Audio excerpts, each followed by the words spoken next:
Acacia love.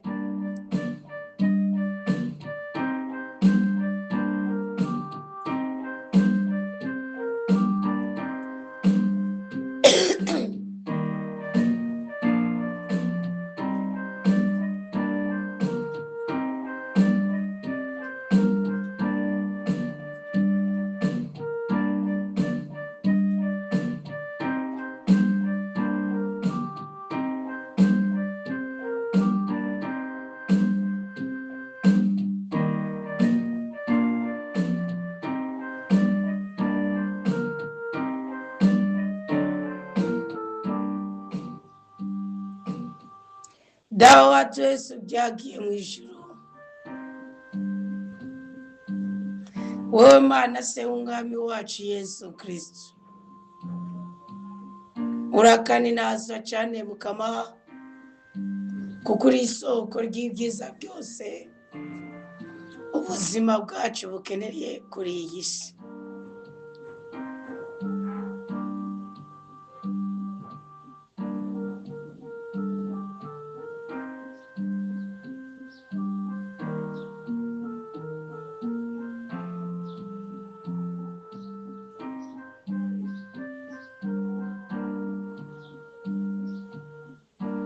Nta kintu na kimwe twaburiye mu rukundo rwawe. Imbabazi zawe nizo zitubeshejeho. Habwa icyubahiro. Turitwikirije amaraso y'umwana wa Yesu Kristo kugira ngo ntihagire icyitwa ubugome gitangira imigisha yacu.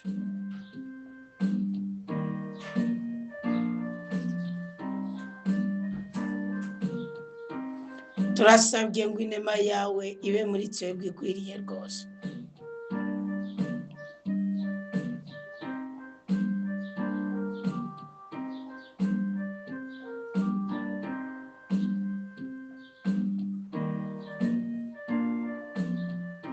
Turasabye ngo ububasha bwawe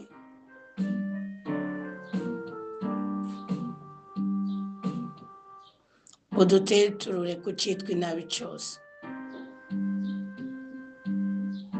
Urukundo rwawe nirugutere kuturungikira mutima wo mwiranda,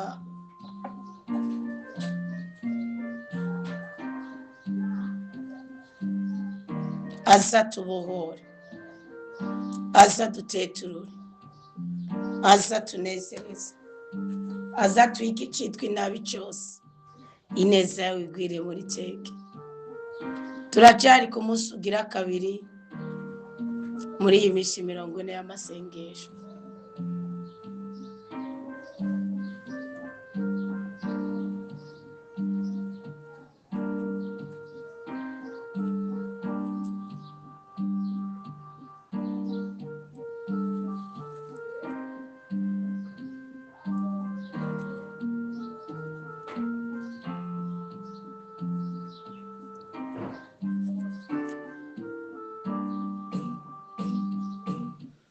Dutere iteka kandi uduteturure Mukama,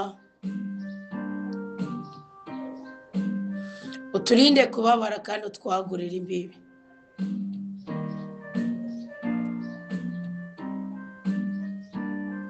Duha umugisha n'umugwiza, duha amahoro n'ibyiza, duha umunezero n'ibyishimo. Turinde kubabara Papa, duha igikundiro Papa, duha ubwenge n'ubweranda. Emera ko turi abana bawe, udutera iteka, udutandukanye n'icyitwa inyatsi, udutandukanye n'icyitwa umubabaro, udutandukanye n'icyitwa agahinda. Turasi ibisuzuguro by'ubwoko bwose. Turahakanye shetani n'ibikorwa byayo.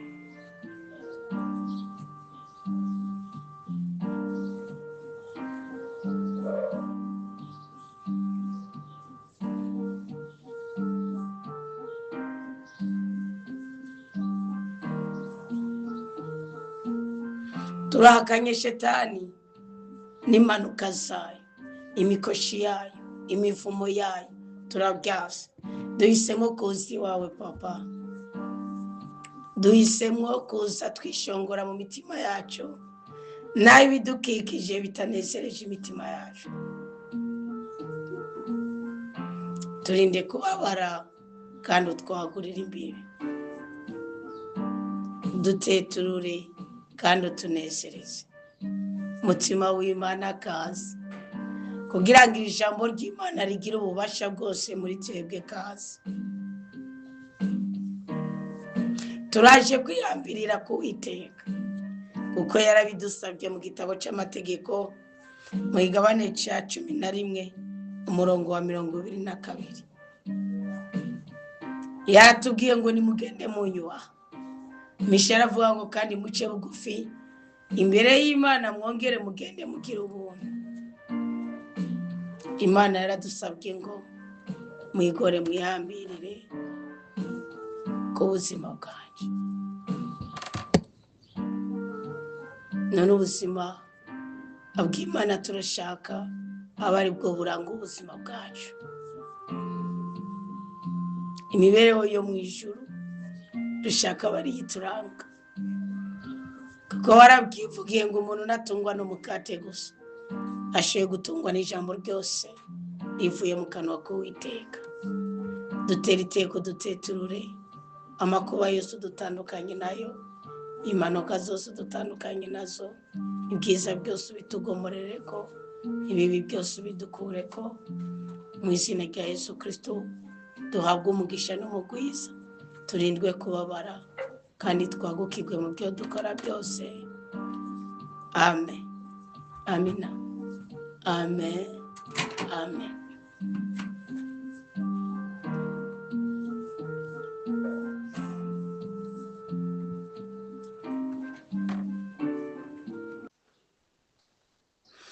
Nuko rero mbahaye ikaze rwose muri iki kiganiro cyo gusenga dukoresheje gusoma ijambo ry'Imana tubwirwako. Kimaze iminsi kitazira mu izamu ryacu kubera impamvu z'uburwayi bw'ijwi. Ntabwo ari ikindi kintu na kimwe ngo hayoya n'ijwi sinzi icimukama yabirekeye ngo bimbeko. Ariko nimudaharirizwa abishatse ibyo rikiza, abishatse ibyo rigira rishasha. Mugatarabishaka ndacamurindiriye kandi nizeye ko azobikora, kuko niko rugingo nkoresha cyane gusumba izindi zose. Ndavuze ngo jewe nkoresha. Tugeze rero turacyari mu gitabo cya 5 muri bya bitabo bitanu bya mbere byanditswe na Musa, igitabo cy'amategeko ibyagetswe. Turi mu kigabane cya 11 tugeze ku murongo wa 26, ariko inyigisho ni 152.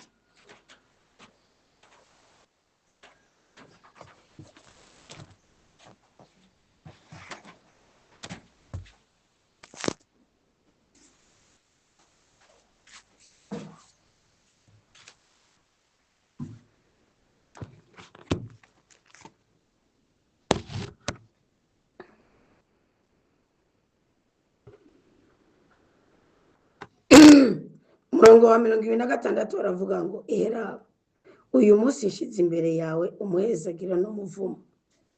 Muzoronka umuhezagiro nimwakurikiza amategeko y'Umukama Imana yayo ndabategetse uyu munsi. Muzoronka umuvumo nimutakurikiza amategeko y'Umukama Imana yayo, mugata inzira ndabategetse uyu munsi kugira ngo mukurikire izindi mana mutazi. Ego Umukama Imana yawe azoba yagushikanye mu gihugu ugiye kwinjiramo ngo uciganzire, uzoshira umuhezagiro ku musozi Garizimu, umuvumo nawo ku musozi Hebali. Iyo misozi iri hakurya y'uruzi Yorodani, hirya y'inzira ijana mu burengero bw'izuba mu gihugu cya Kanahani. Baba muri Araba, harabana na Giligali iruhande y'imimanda y'Imowabu. Mwako mugiye kuja ku ruzi Yorodani ngo mwigarurire igihugu Umukama Imana yanyu abahaye. Muzocigarurira kandi muce mukibamo, muritwararike rero gukurikiza amategeko yose n'ingingo nshize imbere yanyu uyu munsi. Vuga ngo amen. Nzobyitwararika mukama na bene wacu.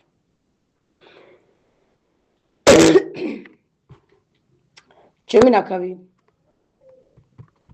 amategeko y'umukama. Ngaya rero amategeko n'ingingo muzokwitwararika gukurikiza mu gihugu umukama Imana y'abasokuru bawe yaguhaye ngo uciganzire iminsi yose muzomara ku isi. Ariko nagomba mvuge gatoyi kuri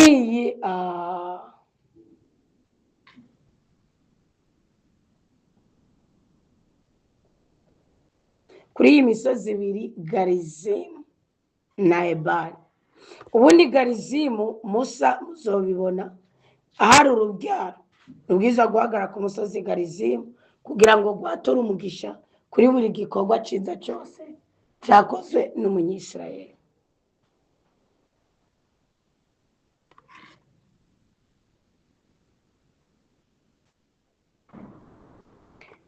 Uwo musozi Garizimu rero hari abagenywe bafise muri bo ubutunzi bw'umugisha. Tuzoibona mu gitabo, muri iki gitabo nyine mu kigabane cya 27. Hariho Simeo, hakabaho Levi, hakabaho Yuda, hakabaho Yosefu na Benyamini. Aba nibo bari bafise muri bo ubutunzi bw'umugisha. Buriya mwumva ngo kwatugwa k'umugisha nimutoze mu bikinako. Hari abantu bafise inyenyeri yuko umugisha batuye ubuko nyene. Uwo muntu rero iyo mutubiranye ugakora ku marangamutima ye akakwatura umugisha mu izina rya Yesu Kristo, ukuba kuko nyene. N'ibintu Imana yagenye uko nyene, ntacyo ufise wokora ngo ubikure, nta kihari. Ntacyo ufise wokora ngo ubikureho, nta kihari.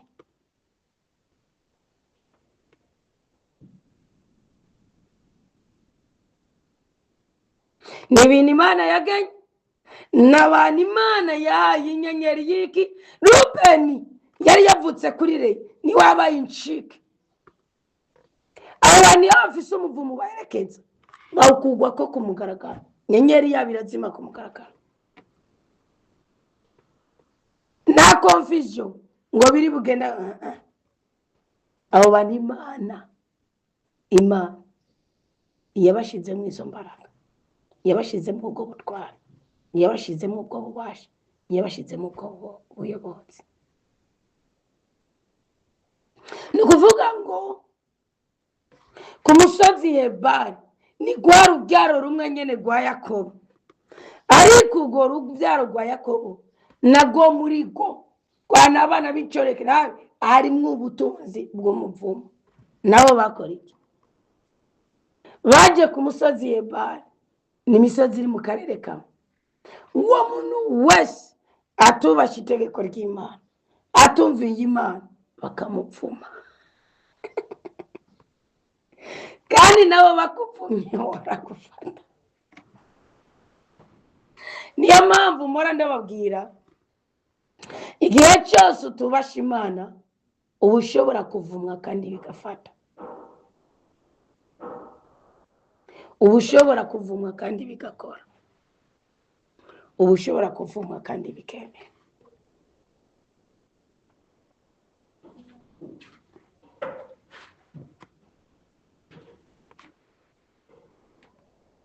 Ariko iyo wubasha Imana, umugisha wayo uhorana nawe.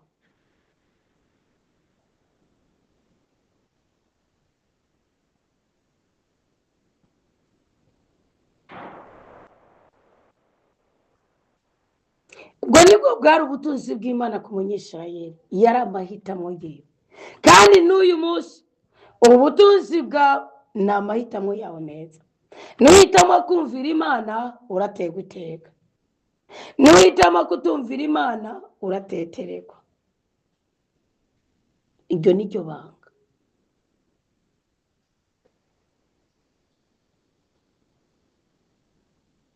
ntibikange ko muhitamo kumvira Imana kandi Imana ibakunda.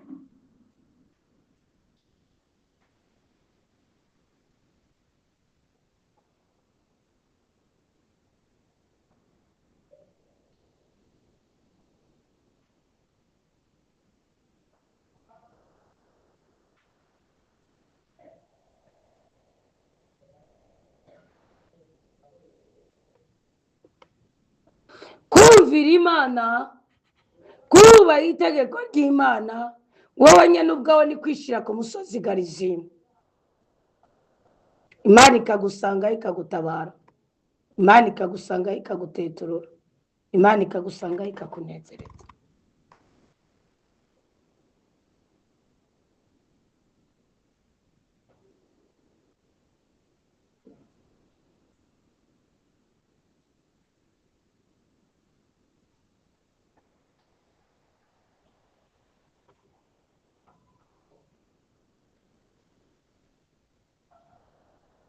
Iyo Imana igusanze ikagusanga mu bitetero, iragutetura mu makuba y'ubwoko bwose.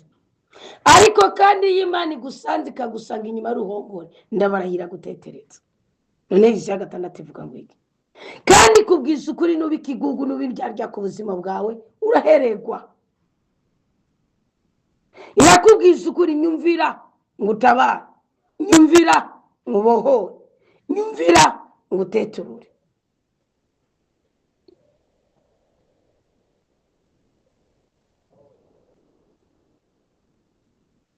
Ngaya amategeko n'ingingo muzokurikira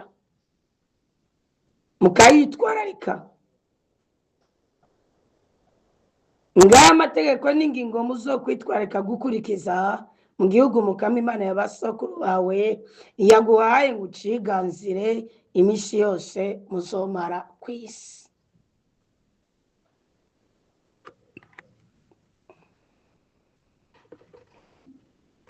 Mugwanire guhezagirwa, mwihuze n'abagenewe guhagarara ku musozi Hebali. Niyo mpamvu nemera umukozi w'Imana yezagira kongera akavuma. No, nawe umukristo yo kubabaza ufise uburenganzira ubuhigwe 100% bwo kumusengera akabohoka akadiringa n'Imana. Cyo gikorwa Dawudi yakoze. Ubundi yiri umugabo ukavuma umugore uramufata koko mu gihe ari umunyantege nke. Iyo uri umugabo ukavuma umwana wabyaye, iyo uri umugore ukavuma umwana wabyaye, biramufata. Ariko ntabwo buri umukristo. Umubabaro wose wogira, intambara zose wobamo, wabwirizwa kugwana ku rwego rw'uko atamuvuma ukomoka mu kanwa kawe.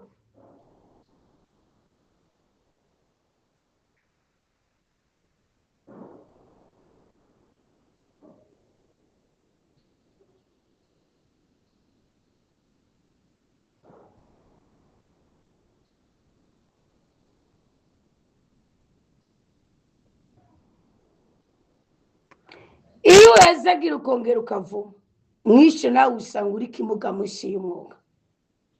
Ni byiza guhezagira, ubonye hari umukristo akubabaje akurengeye ukamubwira ukuri, ukamubwira uti ikirere cyawe ntabwo kiringa.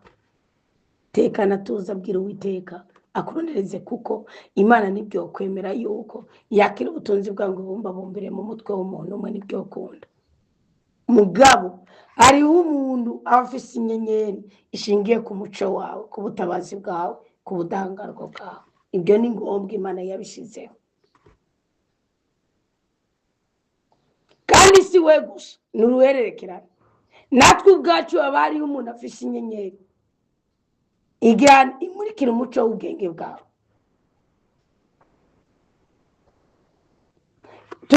Turaduga tukagera kuri Yesu Kristo. Nicyo gituma twisanga turabigishwa kumwe n'abambere badutangiye. None rero hitamwo kwihuza no guhagarara ku musozi Garizimu, uwana umuhezagira. Turi mu minsi 40 y'amasengesho. Dusenga twisuzuma, twongera twisobanukirwa, tugasobanganura ibyo byose byamaze gusobanana mu buzima bwacu, bikangiriza amahirwe yacu, bikangiriza ibiganza byacu ko bikaba umugisha byagenewe, cyangwa ibirenge byacu ko bihagarara mu masezerano byasezeraniwe. turacari kumusugira kabiri. Nabonye ko abakristo bagumye baza ati ibyo bintu 12 twanditse turaja kubiganira ko ndabibibutsa ko harimo n'abashasha. Imana itegeko rya mbere bahaye ni kibanza kimwe cyo gusengeramo. Muhakurikirane mwumvirize ibyanditswe bweranda mugira icyo mukuyemo mureke kuyoba.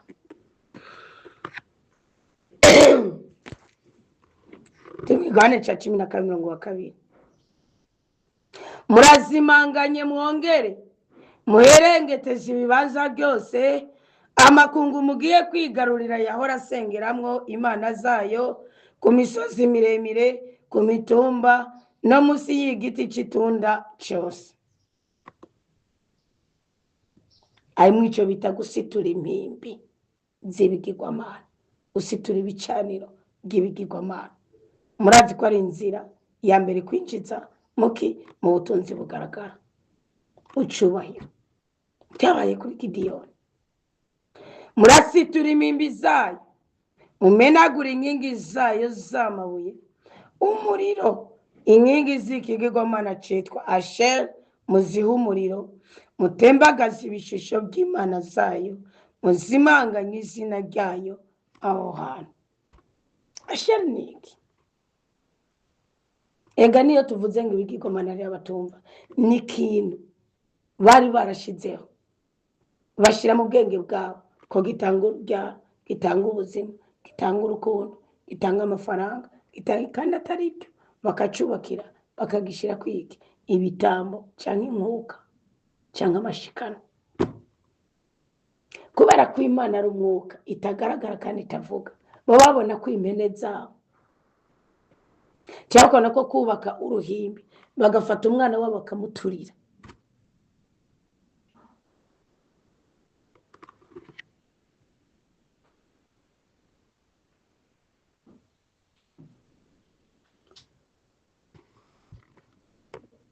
Babona yuko byaba bifise akamaro byuko hari ico baja kwishurwa, hari ico baja guhabwa mu byo bakeneye.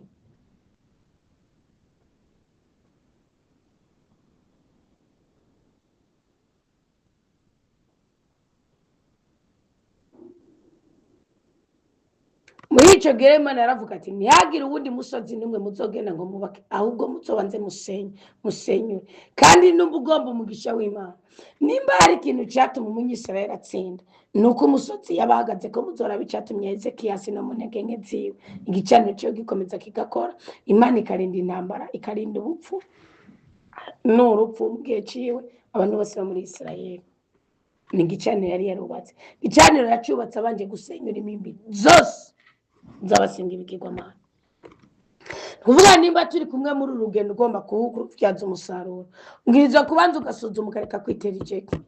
Intandaro y'ubusambanyi, akaboregwe, ububeshi, ubusuma, sibyo, iremenanya, akarengane, ubwibone, ayo majini yose, ibyo byaha byose, izo ntege nke zose zifise amashitani zihagarariye. Uri umubeshi n'uwabyawe n'Imana. Gusa waremwe n'Imana ubugikeneye intambwe y'ugutera kugira ngo ugirene ubyagwe n'Imana. Ko tuvukana na Kristo iyo twiyejeje mu maraso yiwe meranda.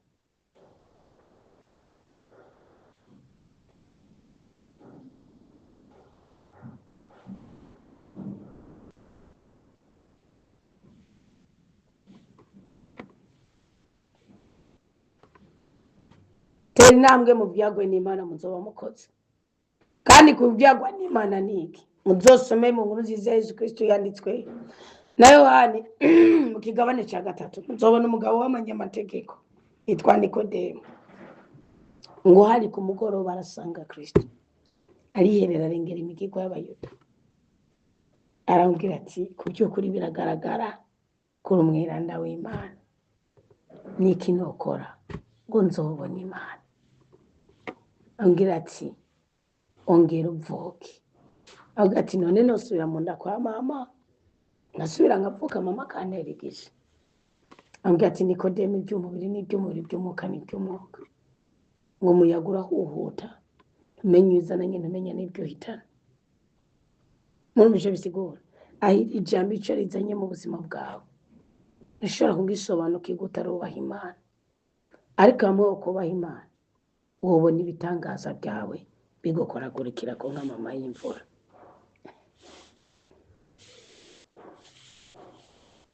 Murasitura imimbi zayo, umenagura inkingi zayo zama. Ni iki kintu cya mbere ubanza kwitandukanya n'ubugome bwose buri mu muryango iwanyu ndetse n'ubwari bwamaze kukubako, kuko ibyo wakoze mu gihe utari bwamenye akamaro uburyo bwiza.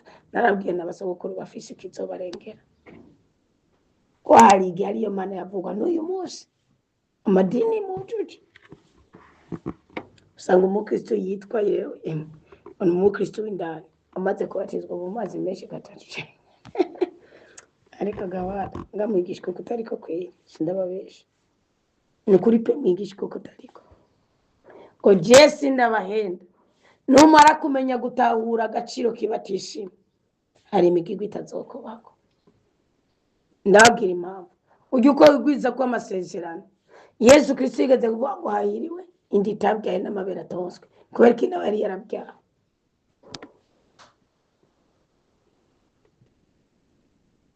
Ko mugira amasezerano menshi uko mwiteranya n'Imana.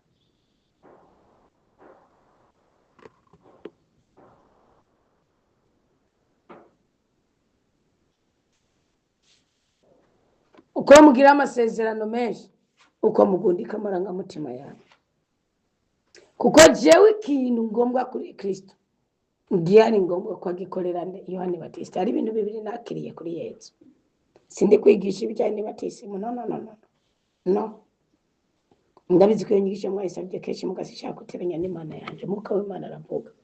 Mugari ibintu bibiri byambaye ku buryo bwuko naco ufise wokora ngo cengo ngende kubatizwa ngo mazi menshi. Naco ufise nimba ari Kristo yatinye nakaromatiriza kandi simakanya bigishwa biyo. Simakanya batumwa no. Kubera ibatisimu ni kimenyetso cyukugezwe mu bana b'Imana. Ni wowe usigara uharanira kububasha uzana nibatisimu gukorera muri wewe. N'ibyo bimenyetso nibingana. Muzi cyatumye Musa atinjira muri Kanahani. Imana yabwiye kubita rimwe kubita kabiri. Havuga ngo nuko Yesu Kristo yambara rimwe. None ko Imana yari yamubwiye. Imana ivuze ikimenyetso bivuze ikimenyetso. Yavuze ngo kubita rimwe kubita kabiri. Ikindi nacyo Yesu Kristo ko yarazi ko umubatizo wa Yohani Batista wa Eliya ataho twigeze tubona kuko nuwo hakugigira ugari. Sibyo? Kandi Yohani Batista gacagaruka ku ngendo ya Yesu Kristo ko ni waje kubura ubuzima bwa Kristo kuri twebwe. Ndabibaritse yabona bifisha agaciro karenze ubu ngubu niyavuga ati Yohani Batista reka nawe ndakubatiza. Kandi batisimu ya Yohani Batista muzi yari ico kitiwe. Yavuga ati Yohani Batista nawe uku umbatije mu mazi menshi reka nongere ngo batize naje. Ariko Kristo yari yaje kuzuza imico n'imigenzo by'Abayuda. Niyabatizwa ari uruhinja. Bari bafise imisi n'imyaka babatirizwako. Kandi Kristo ntibashobora kumubatiza mu ibanga kuko yarabwiye Yohani Batista ngo kugira ngo ibyanditswe byuzure. Ariko ubundi kwibicumuro by'ababyeyi bidukurikirana tukabyiremeka inimba za Yeremiya 5:7 niko n'umunezero niko n'ibyiza niko n'ukwemera ko ababyeyi bacu kudukurikira ndaceza tubazoze babahenda. Abakobwa n'abagore ni mwebwe mukunda guhuruduka. Ababikoze barabikoze. Mugabo ni muzoze mwibaza ngo inema y'Imana muzoyirongera kuguma muri ko madini ngo muri ko murabatizwa mu mazi menshi yibambewe. Iri nibanga nje kubibira. Ibatisimu ni kimenyetso kigizwe n'amazi y'abameshi y'amakibwe n'ibinda.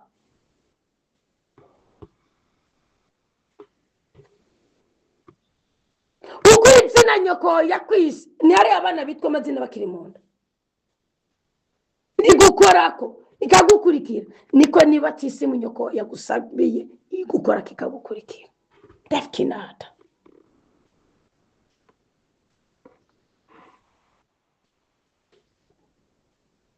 Niwe usigara utera intambwe uwiga icyo twita kuzuzwa ukomezwa muri mutima mweranda.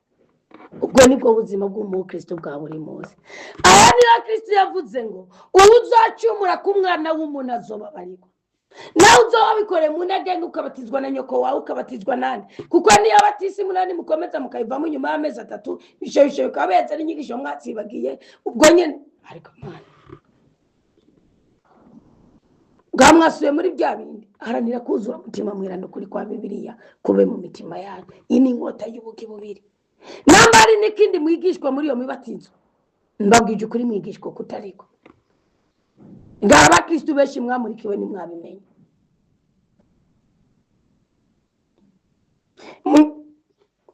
ubundi sivuga ngo Paulo yarabyinumbye cyangwa ntiyabikoze, yarabikoze. mugabo namwe bagiye baharanira kukwera iki, nta namwe bagiye baharanira. urumva oni muze mubatizo, ahubwo barabigisha kubera ibyamwa byabo, bagaza bakabakurikirana bakabashira kwica kimenyetso cyo kuba bari mu muryango w'abana b'Imana. ubundi Eliya ibatisimuwe ntitwari tuyizi, kandi Yohani Batista ni Eliya abwirizwa kuzogaruka, niko Matayo 11 havuga, sibyo? Eliya rero wamubatiza Taronga ni wamuteje umujinya, aje kwica abana 220 n'abangara na 50 bashera amajana n'ababayari, sibyo? sinzi ko ndabicuritse ari amajana 50 babayari. amajana ne bashera oyashera nicyo cyari gikomeye rwose, niba amajana 50. umugore umwe yitwa Yezebeli, umukuru wabo yishe, amutera ubwo baja musiga igiti cy'umurotemu. yabuze iki? yabuze batisi. Yohani Batista yo Kristo ajya kumubatiza mu mazi yaravuga ati ngo ngaha nawe mbigukorere, kuko kajya kubatisa mu wahawe ni kari gakwiye. hari kuba hari ijambo rikomeye. icya kabiri nasobanukiwe kizongira umukristo yisobanukiwe nuko nohakana umubabaro. nshobora guhakana ubukene, ubutindi, kubera iki? ndanyuzwe mu byo mbayemo. kubera hari igihe ushobora kunyita umukene kuko ngipanze mugadeke ngironka yukuriya Jesse nibone mu bukene, malgré ko Imana yatugeneye aho tuba. ushaka kumbona mu bukene kuko atamuzi 100 cyangwa 150 nambaye, mugabo deke nambaye nkaba nahenye namvise impuzu 2 nshobora kuyimesa ngana ndayibashikuma.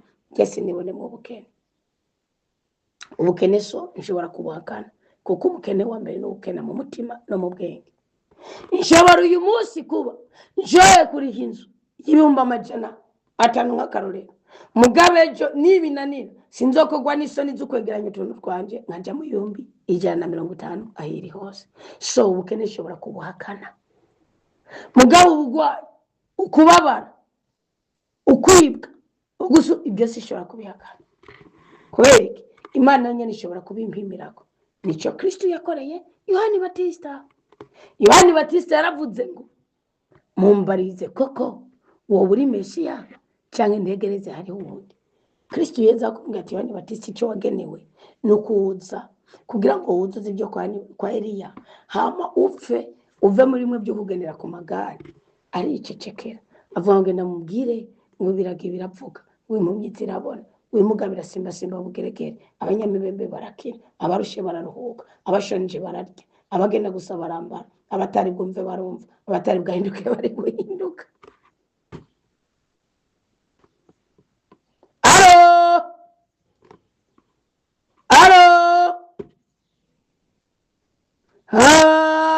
Habwikuzo nyagasani,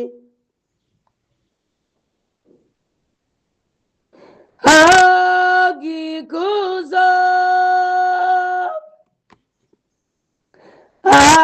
habwikuzo nyagasani Yesu Kristo.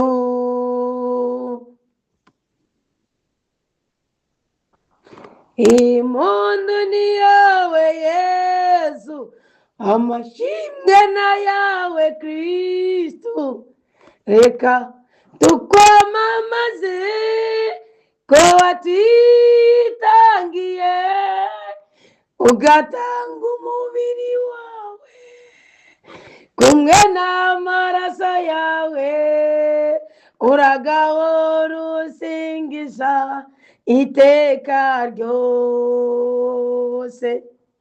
Izo shaka ripasoke mugangiri hatari kavuga nzorivugisha reka ubundi ubwibone bugutewe buguti none mana ko mbona kwingabire yanjye washyize mu kuvuga gute wazibije ryanje gute ubutsi bwanje bushobora kwangirika bukanyereka ko buzibye nk'uko wata bintu bikanyenwa.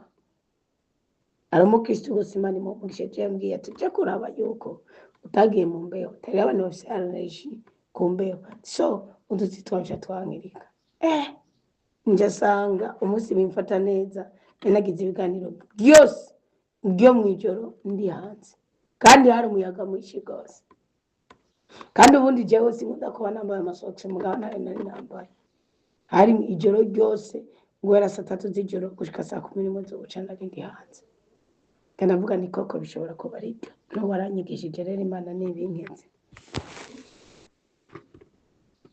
mwabyumvise ibintu bibiri binkomeza nuko ibatisimu n'ikimenyetso kingera mu bana b'Imana igisigaye no guharanira ubutwari guhera kuri Yohane Batista. Icyakabi niko imibabaro ishobora kubana nanje mugabira Imana itso yinkitsa mu buryo bwose bwo gutabara. Icyo gituma na kuvuga ikintu cyoshobora gutera mukace muranyije none iyo murabigisha bijambo ry'Imana cenga mwigisha ijambo ry'Imana atari Imana rurema tari Imana se umwami wacu Yesu Kristo ngo kwabura umukozi w'Imana n'umugisha ijambo ry'Imana wiyebe Imana uko wakukaragutsa ntiwopfa umupfa ukavaho uzomara imyaka 39 imyaka Metusela yamaze uzoyimana ugasambana nyene ngo ugere kuri iki cyaye kiri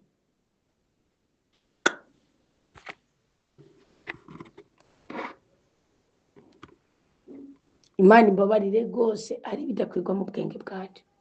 Biroroshe ko umupagani nkarita wahaze biroroshe ko umukristo muri rusange muga mukozi w'Imana umaze gupfukama ukavuga ijambo ry'Imana imbere y'abantu barenga umwe inzoga zinwe ku mugaragaro kuko amazi agize yakazu yazina cakora atezanye imibabaro gusa ngo avurire ijwi ryanje ko babwiye sinzi ko byokora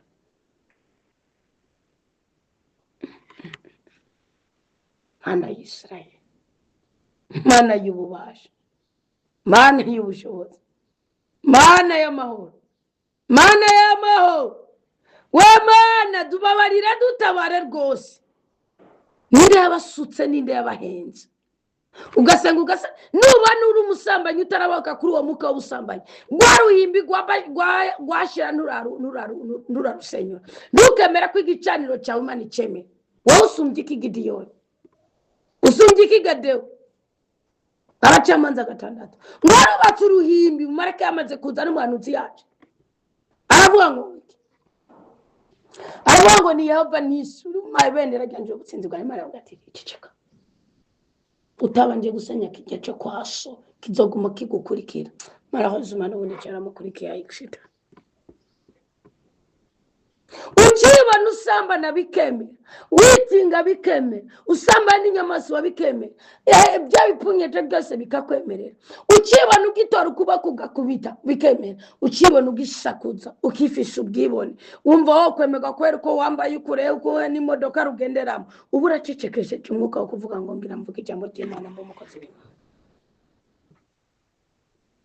ubanza ubwira Imana utibanza usenyura ikinguru yipi kwa shetani ari kuri je banza wirukana ubusumu ubeshi buri muri je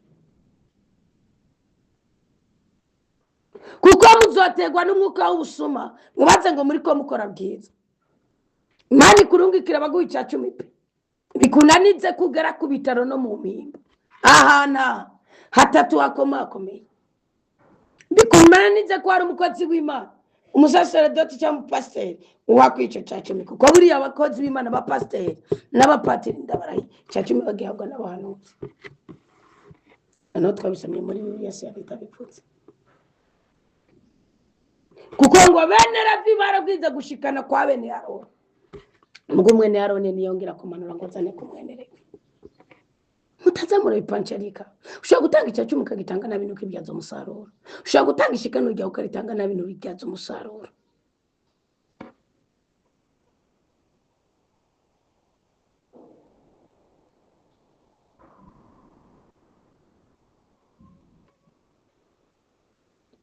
Ngo nimuzogirire gutyo umukama Imana yanyu, ahubwo muzomuronderere mu kibanza umukama Imana yanyu azoba yatoye mu miryango yanyu yose. Mwatumvishe vuga ngo harambe studio restaurant kabera Kristo nawe ni mukavuga none abashari yanyu nawe uri umuvukana none uzozana umwe basi uzozana umukristo umwe gute muri umuvukana unyanisha ari kizamuka muri we irusuru rwo nubatse ngo nzogene ngo basiga bavuga ngo urumva ngo nukuri pe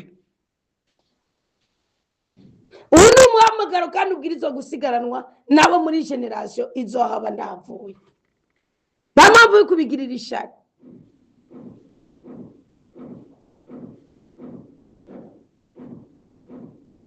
Uru ruhangore rw'Imana abatoye ikabatoranya yarabasize kandi abayasize yarabashimye kandi abayashimye yarabahamagaye kandi abayahamagaye yagendanye nabo kandi abayagendanye nabo yabakoreye ibitangaza kandi abakoreye ibitangaza yagizene yejeje icyubahiro mu babakikije none yakwesha icyubahiro itabagaburiye itabambitse itabarubyara itabaye igikundi itabaye ibyo byiza byose mwishaka ko halo Imana y'inzahabu n'ifeza. Hello. Nguyu umwanya mwiza wo gushikanira Imana amaturo yacu duhereza Imana itanga ryose.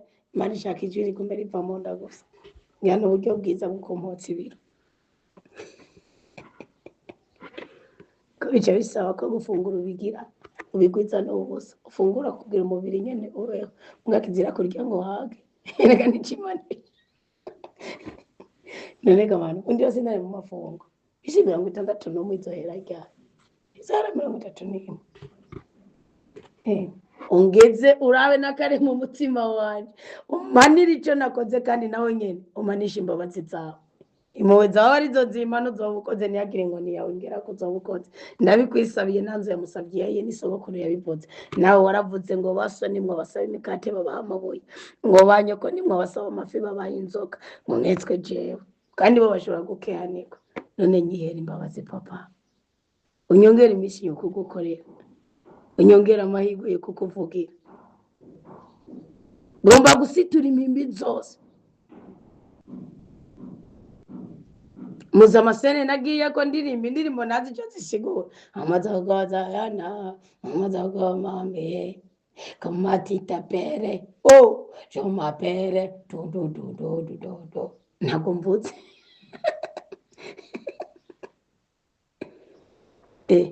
c'est tigre que j'ai ta attends et je donne des vacances à mon cœur qui me pousse en avant. Ariko mana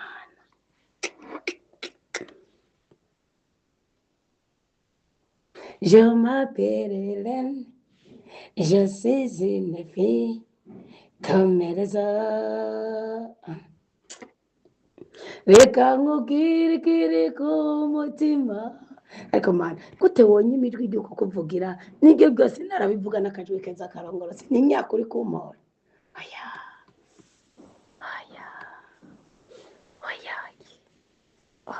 kamabwire muze muganire n'Imana ngo mugeyi wanyu muri ko situri zamimbi situri gabicaniro mubyange kandi mubyangirize igicaniro kibi kiri kubavumisha kiri kubabuza amahirwe n'igicaniro cyakubwiye ngo uyugizana ngubizike ngugiye mu misa ngusangiye wireze neza wivuze rozari nguba wihereje kanda ibyo bizokure kuje mu ijuru mugimigisha igaragara yo ngakora yisi nuzoyikabakaba aracyari warondera ugendo aro karizimu ntuzigera uronka uyiguhagararira ko niyo ngiye gusozerera ibyo mukura ko karizimu ihagagura kwako nugize n'ufisi caje gukora kuri we apartire y'icyo wakoze. Iri ni ibanga ry'isi y'umwuka kandi isi y'umwuka ifise amakode genetike. Uko nabageni nimwirukane ntihakagira umurozi abaroga abarozi bose nibagwere mu izina rya Yesu Kristo n'igitabo cyo guhunguka kipfuka. Kenda musome 22:18. Nimba wese ndagiye mu ruguteri. Cyane 18:22. Yesu niwe karuhuro. Umva ukabona ugeze ku ruzi udashobora kujabuka, nuririmbe ya ndirimbo utabaza Imana. Imana niyo mutabazi. Abarundi yaradutabaye, Kristo niwe mutabazi.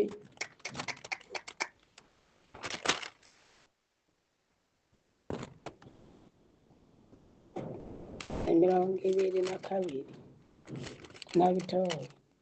Na Anita yaramutabaye, Kristo niwe mutabazi. Ni murongo wa 17.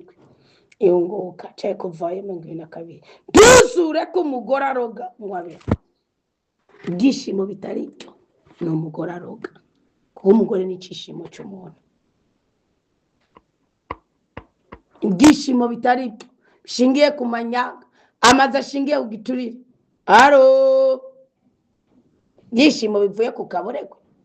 Ubwira usinzira unutabe. Ubwira utora umuti w'ibibazo umenye ingeja kugira ngo nguminzo. Nasoni. Mwasi yarabaciriye icyobo. Imana ibereka icyanzu. Muragirane murazibiranya mu gihe umwanga muri irengane. Gatizo niyo mpamvu.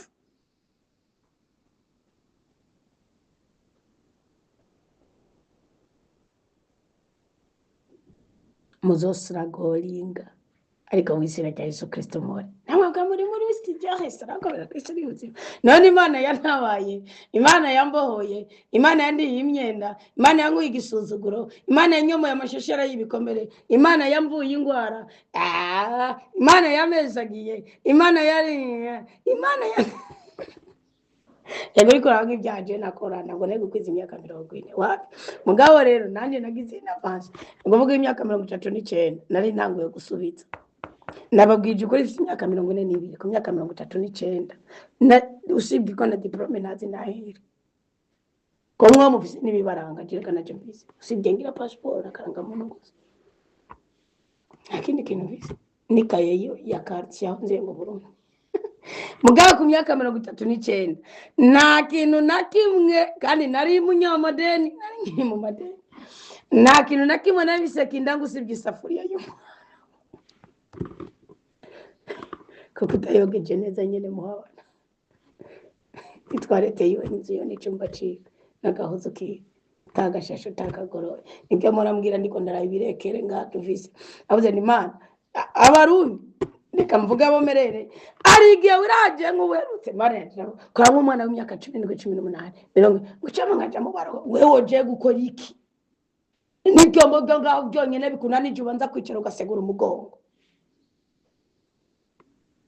siyo batambira ibitambo bikemera birasaba ko ukora mu kindi kirere mugabo kandi umubiri wawe wanje kugira uburero kwati nzogukora kuko ngushaka amafaranga nanje nzitanga ku buryo bwo kubura huncu umuvumo wa numfati kubera iki nzi ko ari genzo bandi wacu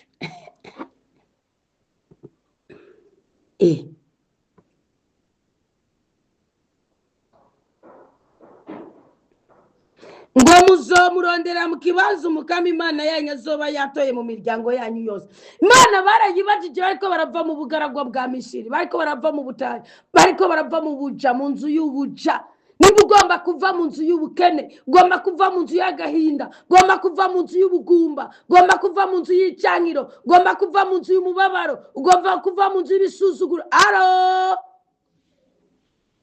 Imana barayibajije abanyisirayeli bararinda.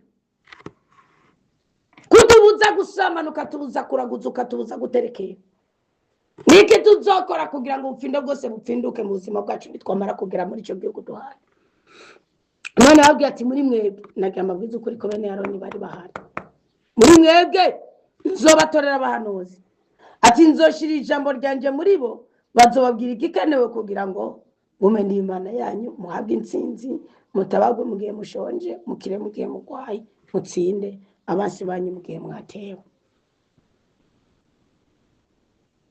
Ati nzobashiramwe n'indoto baheze bazibarotorera, nibazibarotorera bagira inama y'icyo mwokora, nanje nzoherekeresha imetso n'ibitangaro iryo jambo bazobabwira. Akabashingiye ku kumvira Imana disi.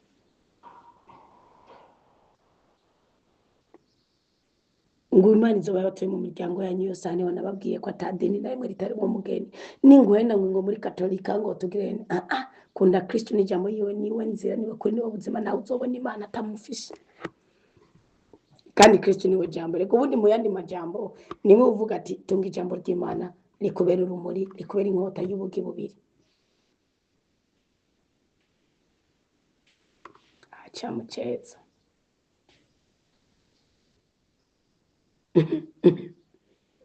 Imana irabangiye kuguma mugira ubudombidombi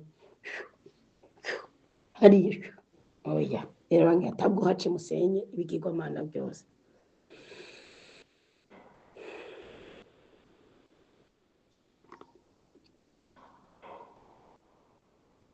Ngo ahubwo muzomurondera mu kibanza umukama Imana yanyu azoba yatoye mu miryango yanyu yose, ngo haba ariho ashira izina ryiwe kugira ngo rigumeho. Aho ni uzoja. Amen. Niwo muzojana. Kandi iki kibazo rero muzi ko mufise imivumo ituma aho hantu mutahaba, ugasanga nk'ubusi n'abatengo ari nayo y'umuntu w'umugabo, nuko kandi sindamusubiza ni box. Mugani numvise nezerewe cyane, yabane uvuga ati odiyanje nitwa muri groupe, ndavuga ni ko n'ibyari bikenewe ko harimo n'amazina yawe, abanje kubwisabira nsaba. Mugabo aravuga ngo uzi ko numvise hano inyigisho n'icyo nabibabwiye ivuga yari nayo ahubwo yari nayo iyo umugore yagomba kwica umugabo we kubera kurenga ibigo.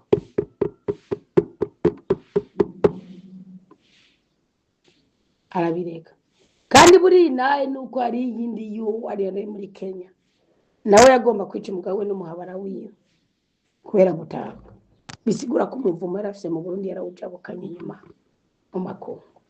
Mugabo yarabohotse icyo gihe hari mu nyigisho ya saa 9 umenga ni muri uko kwezi nyene, kuko kwezi niko kwa Zefu no kwezi ko kubohoka. Undi mabwiza kugwiza naye kandi naye zimana nimuzigomwe Imana yagukoreye, uzotinye gushingira naye Imana ngo niko ari amafaranga ijana nibutahoro yakabakaba bipfuke. Hari jini y'ubukene uzoba wishe egiyo shingira naye Imana burya bibyaza umusaruro wewe. Ariko hari habohesha umugisha. Nukuvuga aravuga ati rero ati kandi iyi groupe yawe nayihora timugana umva nkozwe ku mutima, ati cyayinguyemo n'igiki neko mwe uvuga ngo gende mukatolika yisobanukiwe umugore mu cyafise yambwiye atariko nisanze nkwiye kugaruka.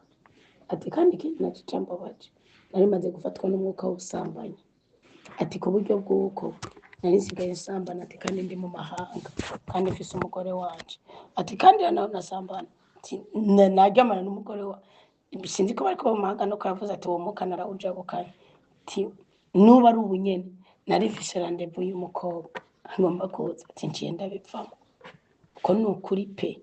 Iyo ni audio yarungitse iminota 3 n'amasegonda. Ati narusabira Imana intandukanye n'ubusambanyi no kwisambanya.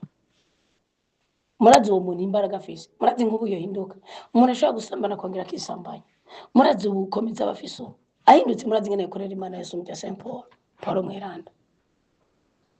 Burya abasambanyi baba abanyenkomezi.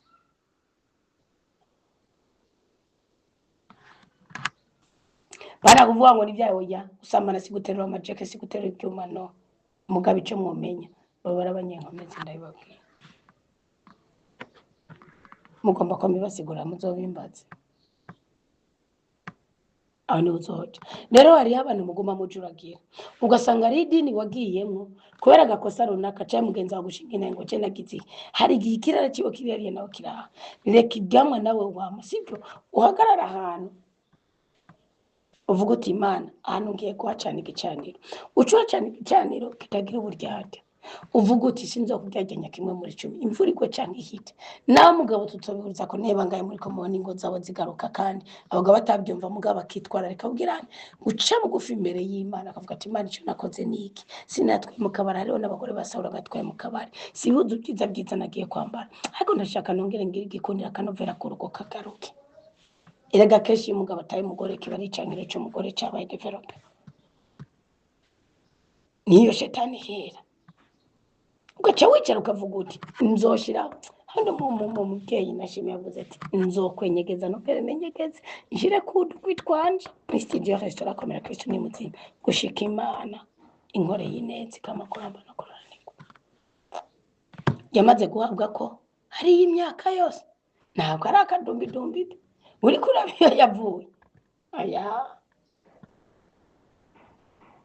musi nishimiye cyane ayigeze, ariko sindanagaye kuko nzi ko tuva mu bwiza tuja mu bundi.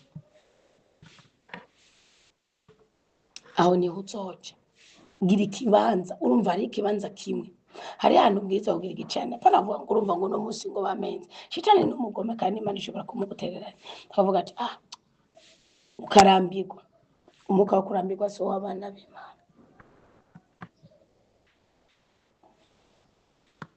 Ngo niyo muzojana inguka zanyu, imbago zanyu, ivyicumi byanyu, amaturo mwakamatishije iminwe yanyu, amashikanwa yanyu n'indagano n'amashikanwa.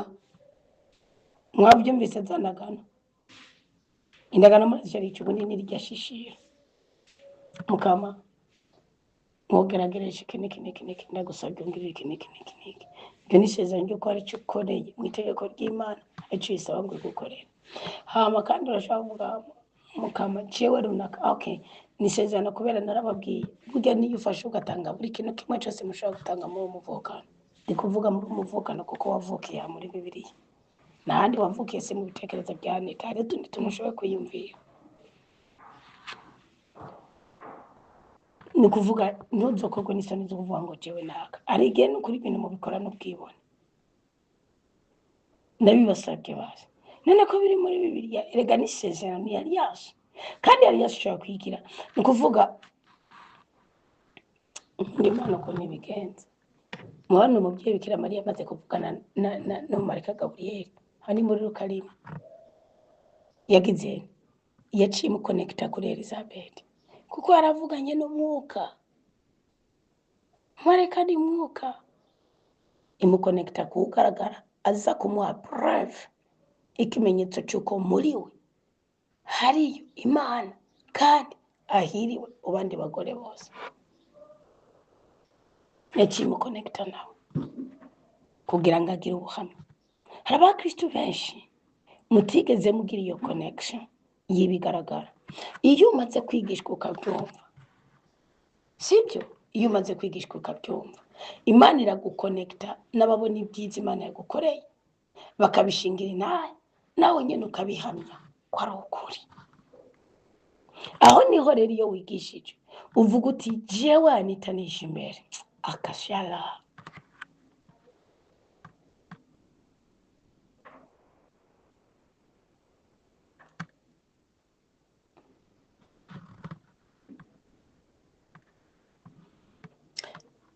Ndagushimiye ko icyo wafumbatishije ibiganza byaje.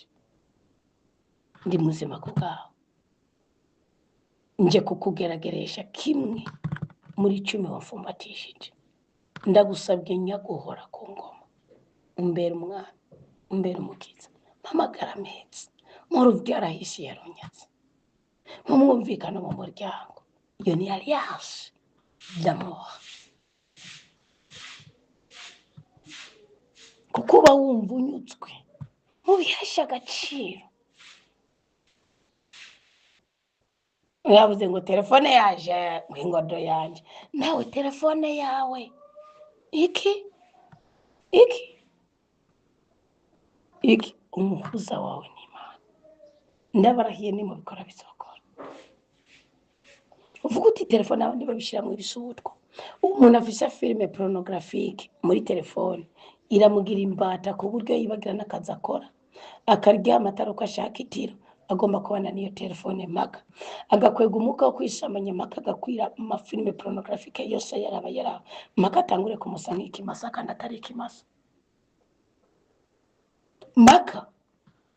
Mugabo namwe telefone yanyu nimba irimwo Bibiliya, nimba irimwo amajwi, indirimbo zivuga iby'umwuka w'Imana, kwereka nawe utobigumizamo ku buryo utangura kugaragara nk'abamarayika kandi uri umuntu. Kandi nahaza Imana amirizi munduzi tukamera amasho mukama yo mukama yagize bwiza tumukomera amashi. Kubera iki habuze iki?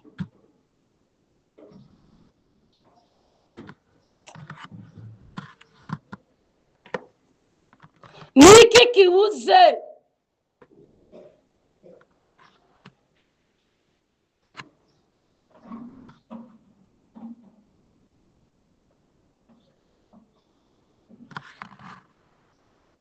Nimusenyura impimbi zibabuza kubona Imana amazi.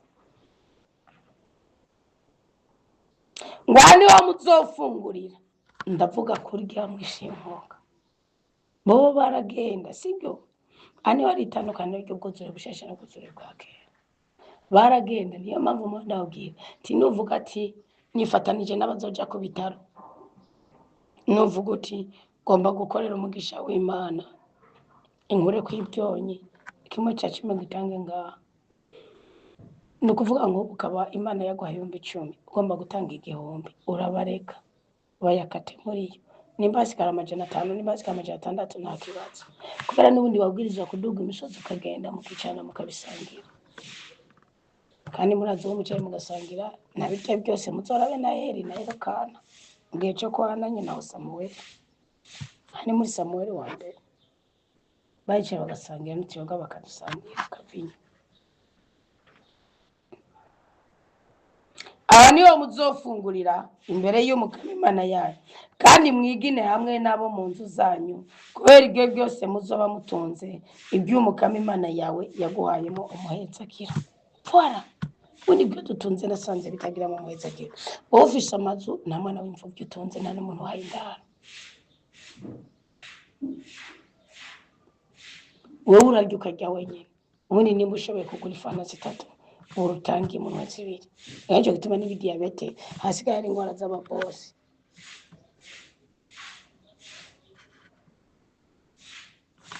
Ngo nimuzogira n'ibyo byose tugira ngaho uyu munsi, aho umuntu wese akora icyo cyose abona kibereye mu maso yiwe, kuko mutarinjira mu kibanza muzoruhukiramo mu cibaro Umukama Imana yawe aguhaye, sibyo? Ubundi hari ibihe bibi wabayemo, mugabo sibyo bihukwiye kubandanya umenyereza ubuzima bwawe, nuko utari bwamenye ukuri ku ijambo ry'Imana ube muri Kanahani yawe. Ariko mugiye kujabuka uruzi Yorodani, mugerere mu gihugu Umukama Imana yanyu abahaye kintorana, azobaha impore mu kubakiza abasi banyu bose babakikije, hanyuma mwibere mu mutekano. Mu kibanza Umukama Imana yanyu azoba yatoye ngo ashire izina ryiwe, niho muzozana ibyo ndabategetse byose. Ariko nutse we mwumva ari hamwe ishiro, vuga ngo naho hari haratowe neza rwose. Imana iguha umugisha ko wari ubitse.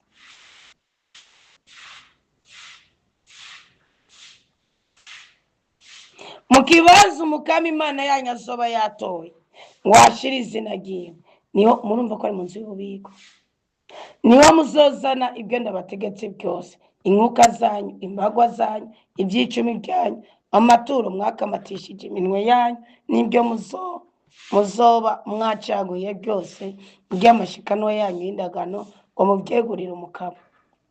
Abakristo ntibagishikana ku iparuwase, abakristo ntibagishikana kuri altari y'Umukama.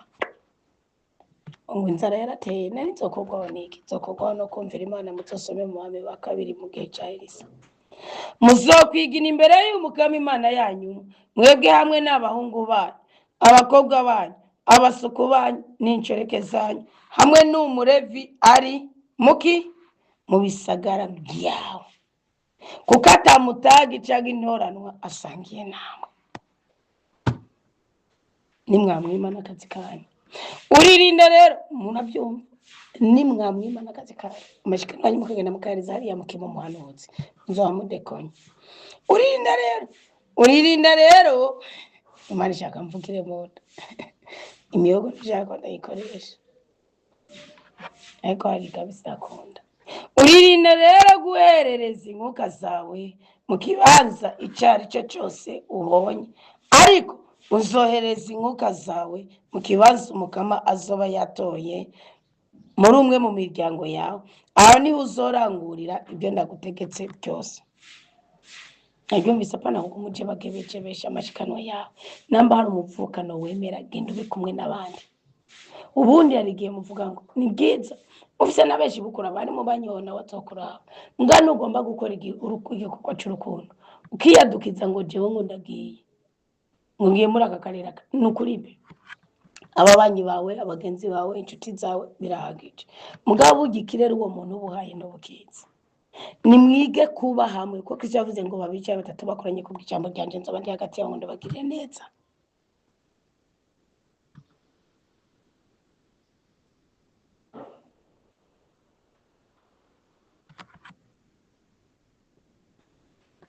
Mwabyumvise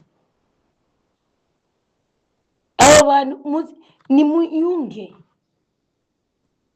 urunani n'ikindi kintu nishira rubyaza umusaruro n'Imana nuko ngushaka kugenda ukagenda ufise umutima uvuga uti Imana urani ico nagize nafashe amabati njya kubakira umvanja kugira nje kugenda reka mabwire ikintu kimwe mwiga gushira mwana hari abantu barenze umwe Imana irahaheza kira. Ubundi umubanyi wanje umugenzi wanje ujya mu maranira imanza azovuga ati nakani yangezeko birumvikana. Mugano uvuga ngo ngiye mu bitaro runaka uwo tujya kugwanako zo buri kubikora nabi ari mwuka ubwibonera no muvumo biherekeje. Ntiyigeze Imana yinuba ikibanza yashizemwe umuntu afishe ukuri kw'ijambo ryawe cyangwa afishe ijwi ry'ubuhanuzi kuko intu runaka ngo hana ba Kristo bahazana amaturo yabo bahakorera umugisha. Imana ntiyabyinuba imwe muri ko byinuba. Iyo mpamvu ushobora gukora igikorwa nuko ibyaza umusaruro ahubwo urushirika rushitsa kugira umubabaro kuko imundaranira imigisha mwatubwa ko n'abakozi b'Imana. Nguririnda rero guhereza inkuka zawe ibyo bicaniro kuvuga ngo ngiye ku bitaro ngiye gucana igicaniro no uzovuga uti ngiye ku bitaro kuraba umubanyi kuko niwe nshuti niwe mugenzi niwe muvukanye asumba undi muvukanye ari kure ndacetsa muri kadiri jaso tabagwa n'umubanyi uvuga uti numukoreke ni inshuti yarewe mugabo bisigaye byo mu kindi kirere kiri hejuru kwa kwagura ubwami bw'Imana bamumuvukana. Tuzovuga ngo none ngo bazobikoze ige bazogirane wowe ubwo rubanza ngero gucishije kuko Rwanda azokubitika nabikora uko Imana itabishaka. Uririnda guhereza inkuka zawe mu bibanza umukama azoba yatoye muri uririnda rero guhereza inkuka zawe mu kibanza icari cyo cyose ubonye, ariko uzohereza inkuka zawe mu kibanza umukama azoba yatoye muri umwe mu miryango yawe, aha niho uzorangurira ibyo ndagutegetse byose. Nuvuga ashaka kuba ari umukristo wo muri eklesiya umwe mu miryango yawe pana mu muryango umwe mu muryango wawe ashaka kuba ari umukristo runaka gusanga Imana yamuhaye ingabire basi nka kujya kwa reka mbe basigure ko niho mu byumva bana mu gihe cy'ubucamanza kandi bujya n'icyo gihe turimo. Mu gigabane cya 4 mu gitabo cy'abacamanza umugore yitwa Debora urumva abatware bose bananiwe bagizende Debora yarahagurutse ngo haguruka nk'umukeye ahaguruka nk'umugore wa Rapidoti ngahaguruka nk'intwari y'Isirayeli ngo agenda musi y'igiti yicara akabari yazarahanurira ngo abantu batonda bakagirana siyo Imana yamuhereye ijambo rijya kujya kuri Baraki ingena ajya kugwana kankati sinogana jange nawe ari umuntu w'umugabo ingabo zose ziseza hakaze ni ukuvuga rero icyo kibanza imana yaba yagitoye igishyiramo ubuhanuzi bwayo ugasanga icyo murotoje icyo mubajije icyo mwigishijwe gihuye n'ukuri kuri ku mutima w'imana. Ukuri kuri ku mutima w'imana ni iki? N'amajambo ari mu bwuzure bwose ubwa kera na bushasha. Kandi ikindi nacyo ugasanga ayo majambo muyigishijwe muraronka koyokwe k'imitima muragira imigisha nk'uko mubona inaye. Ubundi iyo ubonye umukristo yasamye ngo ashinge inaye imana kiba ari icyemezo imana isize muri uwo muryango kwiwemeye.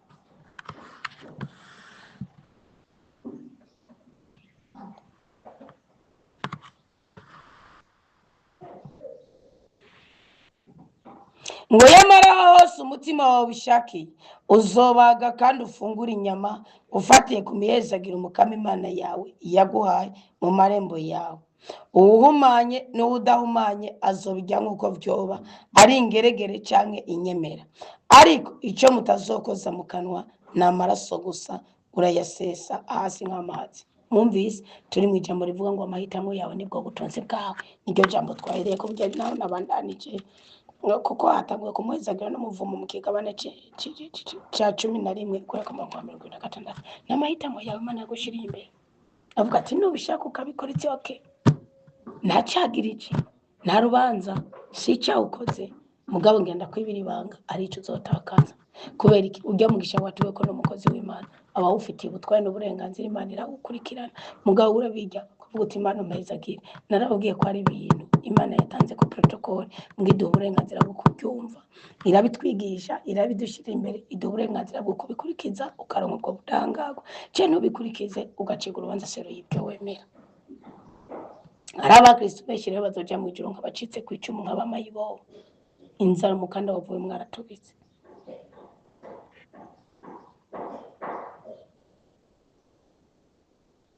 Urabifitiye uburenganzira, hari ibyo ufitiye uburenganzira ataco bitwaye gusangira n'abandi, gusa ntuzokoze mu kanwa amaraso.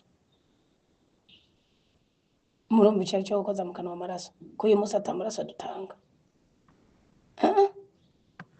Kangira icyo muraja kakimbaza cyoco. Undi amaraso n'umuruho ntuzokwitera ijeke ngo uvuge ngo byaha enough is enough. Ntuzokwitera ijeke ngo uvuge ngo byakwiye ngo nibyo koko ngo ni byiza. Ntuzogeze.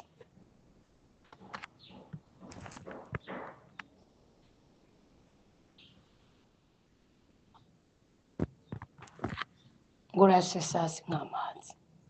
Ni kuvuga iki?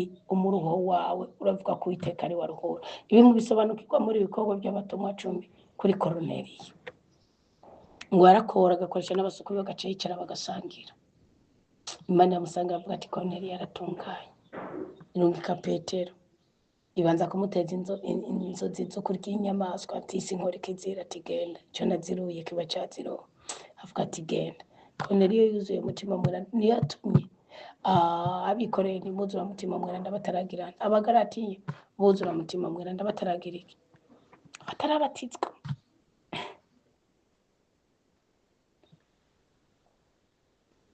ngo ntuzoshobora kurira mu marembo yawe icicumi cy'ingano zawe. Murumva ko icicumi kizira?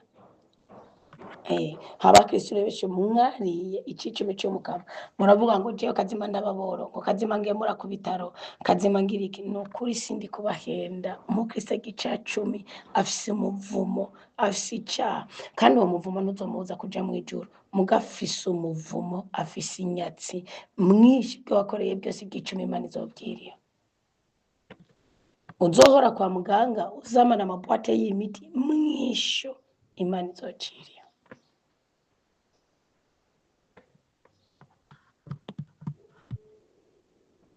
Ntuzoshobora kurira mu marembo yawe icicumi cy'ingano zawe, icy'umuvinyu umushasha wawe hamwe n'icy'amavuta amashasha yawe, canke uburiza bw'ibitungwa byawe binini binini bw'ibitungwa byawe bito bito, canke amashikanwa y'indagano zawe uzaba washikanye, canke amashikanwa avuye mu gushaka kwawe, canke amaturo wakamatishije iminwe yawe.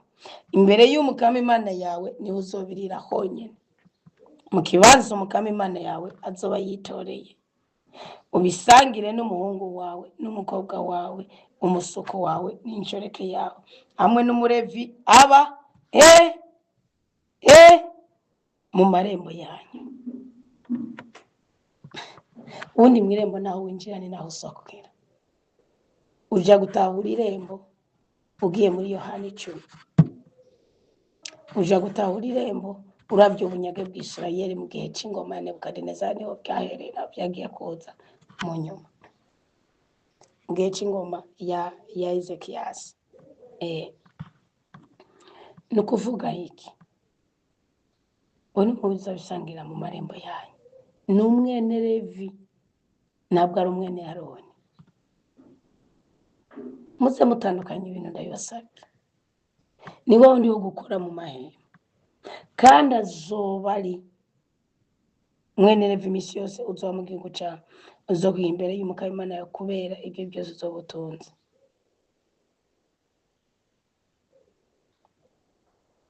Ngo mu kibanza Umukama Imana yawe azoba yitoreye ubisangire n'umuhungu wawe n'umukobwa wawe n'umusuku n'inshoreke yawe hamwe n'umurevi aba mu marembo yanyu. Umurevi aba mu marembo yanyu ninde ndabapfinze? Ko muzi bari bifatiye intara ya Kanani yose. Yari intara igizwe n'ibihugu indwi.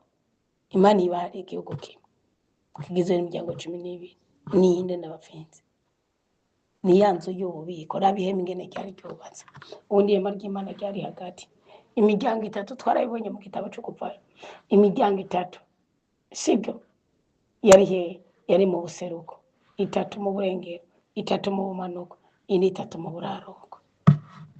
No kuvuga irembo umwe wese irembo ryiwe ryagaruka ari ihema ry'Imana. Ari ihema ry'Imana. Ni handi hari inzu y'ububiko ku buryo bw'amahitamo y'Imana no kwisobanukirwa ko mwana w'umuntu n'inyenyeri yaremanye. Harabaremanye inyenyeri yo kwigisha. Ugasanga impano yiwe ni kwigisha. Hari undi yaremanye inyenyeri yo kugira ugasanga ingabire yiwe. Ugasanga nawe iyo bara urumva ntibikunda ko y'igituro ni makacu urubanza. Runonoso rumeze neza. Inyenyeri yo kwa Gadi.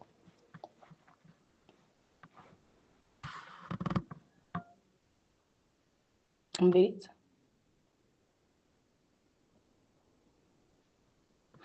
Imbere y'Umukama Imana yawe ni uzobirira honyene.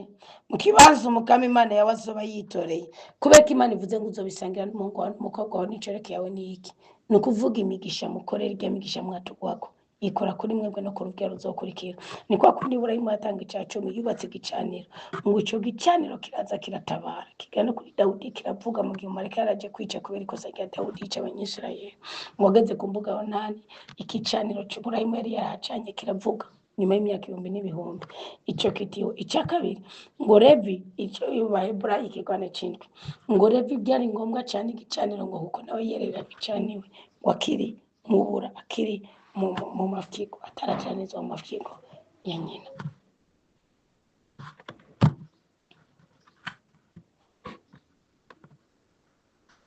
Iyo mwatugwa kw'imiryango kw'imigisha ikora kuri mwebwe kuba mubyara kubuzukuru no kubuzukuruza.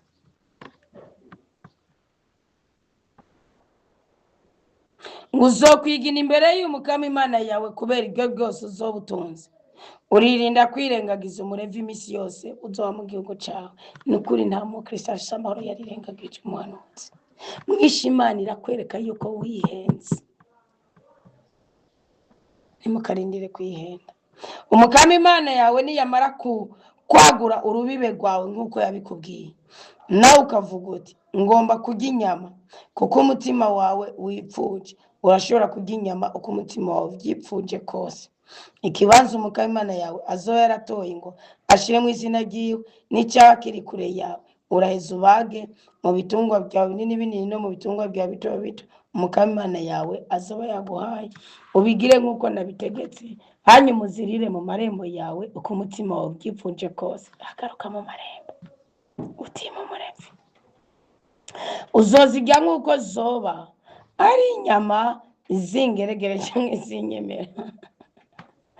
Uhumanye n'ubudahumanye bazozirira hamwe. Abyumvise. Ibintu byose mukora ataje ubuhanuzi no kuri bishobora kubapfira ubusa. Tandukanye umuvumo n'umugisha wa nshuti. Mureke kudadika imitima yanyu. Kandi abakozi b'Imana bigisha bijambo ry'Imana abaserukize mu paruwasi mureke kwinuba abakristo bamaze kwisobanukirwa. Ntimukavuge ngo abakristo ni bose. ni benshi, si bose nabo ufise paruwasi irimwo abakristo 6,000, si bose bazoza bagana canke bumva iryo jambo ngo bashire mu ngiro, ariko abazoza n'ibimana ikeneye nibo munyu w'isi, nibo muco w'isi, bareke inyenyeri zabo zakirane, mwakira abakristo kandi mubaturire umugisha. Je ndakurahiye ndaguhaye ica 10 canje ntumyature umugisha naco nasaba kuko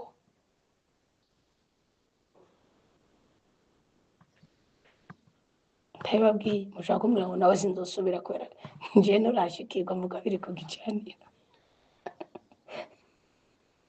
biriko gicanira basi ni muco bakico gicaniraho vuti igicaniro nico igicaniro c'inava ariko ibya 10 by'umukama nusengera kuri ico gicaniro ugasengera muri iryo zamu sibyo ore dega muri komera Kristo nemona ni naye z'abantu avuga ati ndagusabgira uyu munsi unyature ko ati kuko maze kubyaza umugisha ndawakira ku gicaniro ujya mu cyo gicaniro nimuzareke ko wakira sinitayijeke mugango nk'iyi misi ni ntajwi nari mfise ubu ijwi nari bikira inyigisho nakuvuga nande nzana bwa bw'icumi byanyu mazina nkayazana ntabwo Imana reka kubakorera ibitangaza erega Imana nayo sukuvuga ngo nikondi zose iri souple reflexive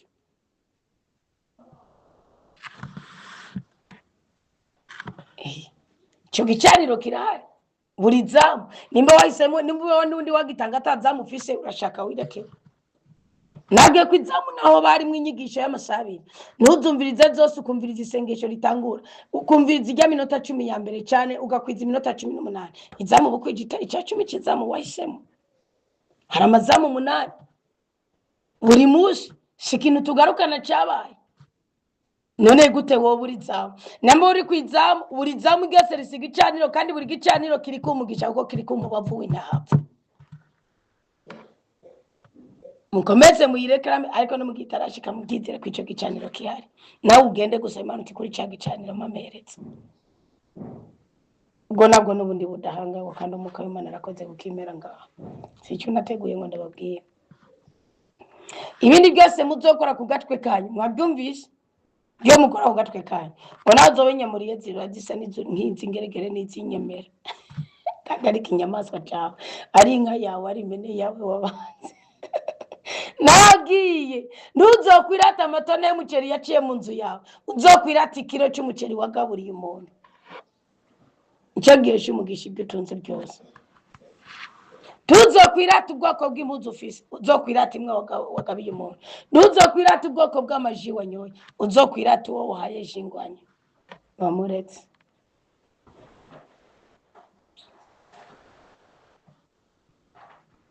ngwari kuririnda rwose gukoza mu kanwa amaraso kuko amaraso n'ubuzima none rero nuzoga inyama ziri mu buzima nuzokoza amaraso mu kanwa uno musi muragiye birembe rero cyangwa ibinake nokora kweri uzo yaseseriho hasi nk'amazi nuzo yakoze mu kanwa kugira ngo ururanirwe wewe n'abahungu bawe mu nyuma zawe kuko uzoba wakoze ikigororotse mu maso y'umukama ariko ibintu byawe bgerana ufise n'amashikanwa yawe y'indagano uzobyakira ubijane mu kibanza umukama azoba yatoye mwabyumvise ibihesha umugisha ibyawe ukazona umukristo muzima ukibaza ngo ni umurwayi wo mu mutwe cyangwa ni indyarya atari 50,000 araje ati je ngomba gusoma ntware mu nzu y'ububiko sinanzi cyacu ngiye gusoma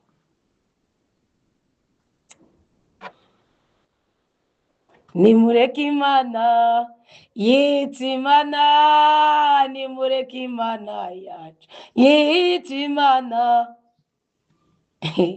ndatira Imana reka ndabivuge abarundi babyumve abagwaye babyumve babone gukira abarushe babyumve bace baruhuka n'ababoshe babyumve bace baboka umva eregura Imana uhagaze ku musozi eregura Imana uduhezagire twebwe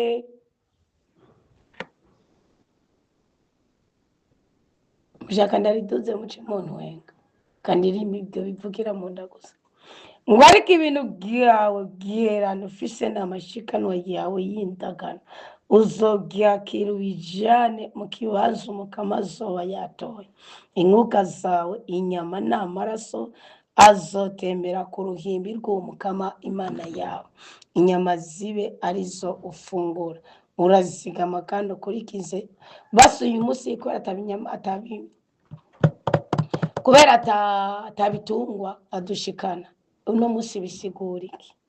Narabwiye ko ni igicaniro gicanwa mu buryo bubiri.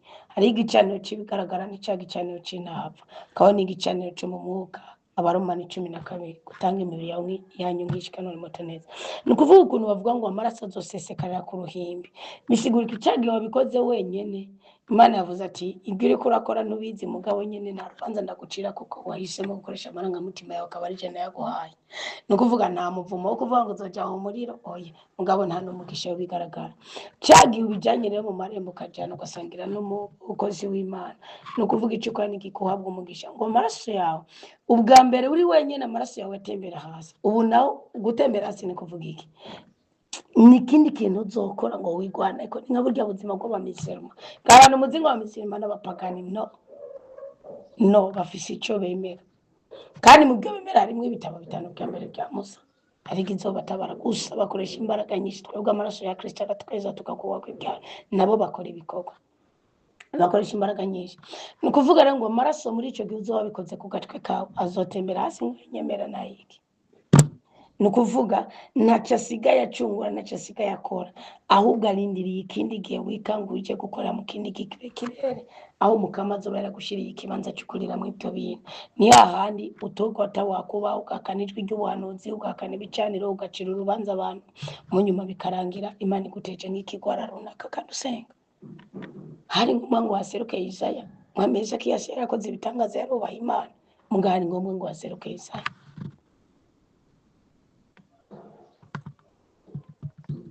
Murabitahura.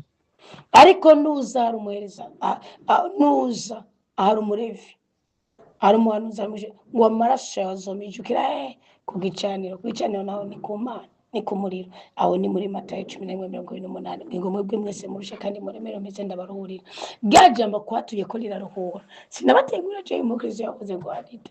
Ubona shaka byanditse 3. Mugumwe yankoze ku mutima nuwongeye ko ngo kandi naco ntanga. Yavuze ngo intahe z'abantu bashinga z'abantu ngo abashinga intahe z'icacumi ngo ziraruhura. Kandi naco ntanga. Kamuna. Ni ukuvuga gifise igicaniro kikizimije inyenyeri yiwe. Narare kuri inyenyeri yiwe ngo yake, sibyo. Ni ukuvuga rero igihe cyose ugikoreye ahantu hari ijwi ry'ubuhanuzi, mu nzu y'ububiko, ya mibabaro yawe kagahinda kawe bimiminukira ku gicaniro. Kumiminukira ku gicaniro ni iki? Kandi wa mukozi w'Imana basi nka Ana. Reka tuje muri Samuel wa mbere 2. Ana murabona yarafise umunaniro, umubabaro, iki ubugumba. Igihe cyose bagiye na Elokana, sibyo, baragenda Elokana akabikora ko Imana ibishaka, ngo niheriye bwamwishura. Ana havura araritazura, arabona ati Eli umuhereza nkuka, abo ngubo n'abasambanyi ashokora mu gihano c'Imana. Umuhereza nkuka, ibyo byose Elokana uko abikora harimo n'irigara ry'umuryango w'iwabo. Murumva wa muka w'idini bujyana yabaye umugore w'indwari ku rwego rurenze cyo kimwe na mukama Nowa. Ana mukama Nowa na Elizabeth umugore wa nyina wa Yohana Batista umugore wa Zakariya ndabarahiye, babaye abagore b'intwari. Iyo tuvuze Abigail yakoze kigaragara, reka mbabwire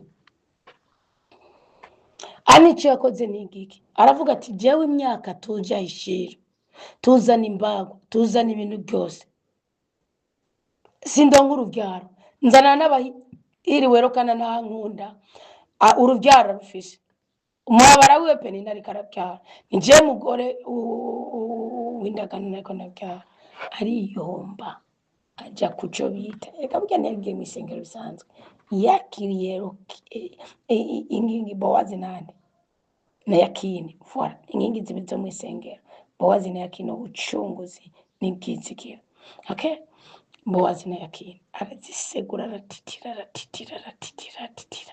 Mbabwije ukuri nimutahamenya ahari igicaniro cy'ubutabazi bwanyu, mushobora kuzoza kujana ku bicaniro mugatangara.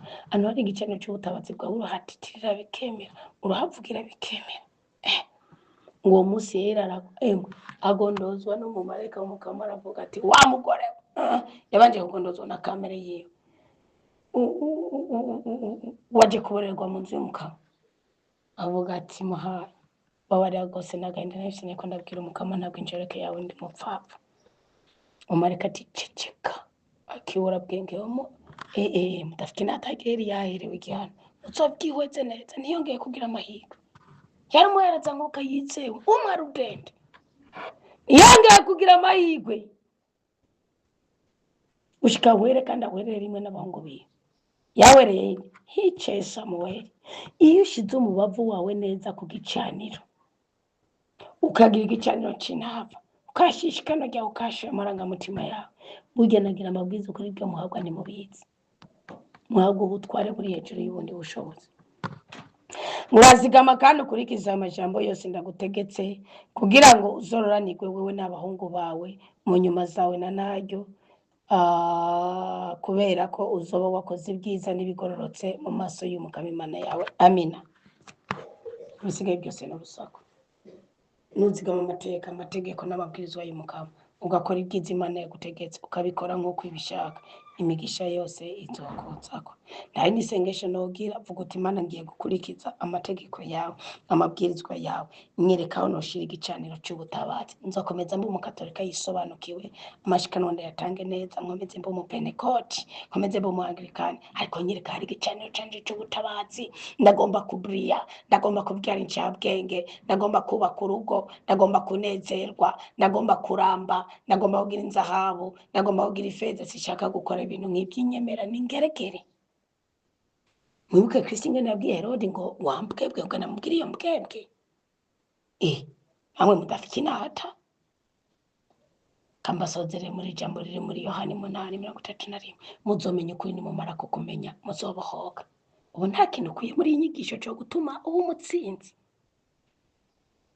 basibura mugerageresha Imana kimwe muri 10 muga mugitange neza mugitware mukigira umubavu w'intama umote neza gutandukanye n'inyatsi guhora kwa muganga duhera twose utareza kwa muganga nanje arige ndiko ndisuzuma ndabica Imana yampoye muga ibintu bibabwiye ari ibintu bibiri udashobora guhakana ubwizo bwibone umubabaro ubwe mukigo ubugwayi bikini biki oya Yohani Batista byamubaye iki cya kabiri sishobora gukangwa ni Batista imiyo nahawe ndayubaha bisa agaciro nta kindi kintu na kimwe kizotuma ndondera Imana usibye ukuri kw'ijambo ryayo bisigaye byose ni ikinyoma kuko mu ijambo ryanzo nonivuga ngo iki nta nimwe yavuze ngo imetse n'ibitangaza ngo bazoba babashiriye ko ngo nzoberekeza iravuga ngo genda tanakimwe mufise mutwara akanwa gusa kandi Zaburi ya 82 avuga ngo iki ngo asama akanwa kawe ndakutsutse ubone gutabagwa none inyenyeri yanje nimbiri mu kuvuga inasama ngo Imana ikutsutse hama nawe nimwarindira ibimenyetso n'ibitangaro kandi Imana yanyujuje ijambo mwumva muzokira gute muzokizwa gute muzotabagwa gute Imana iturinde kubabara itwagurira imbibi iduteturure itunezereze itubohore idutere iteka iduhica imitima yacu yipfuza izina rya Yesu Kristo duhabwa umugisha n'umugwiza amina amina aleluya Imana nyina amahoro ihangaze turi ubwoko bwayo amen tasura mu gicaniro cha saa 6 saa 9 ahubwo kuko already ni saa 5 ndazabwira isengesho nacu cyangwa indoto mweza kiko mukomere murambe muroranika mugira ubwenge mugira ubweranda mugira ubwiza mugira ibyiza mugira ibyishimo muhabwe umugisha muhabwe umugwiza murindwe kubabara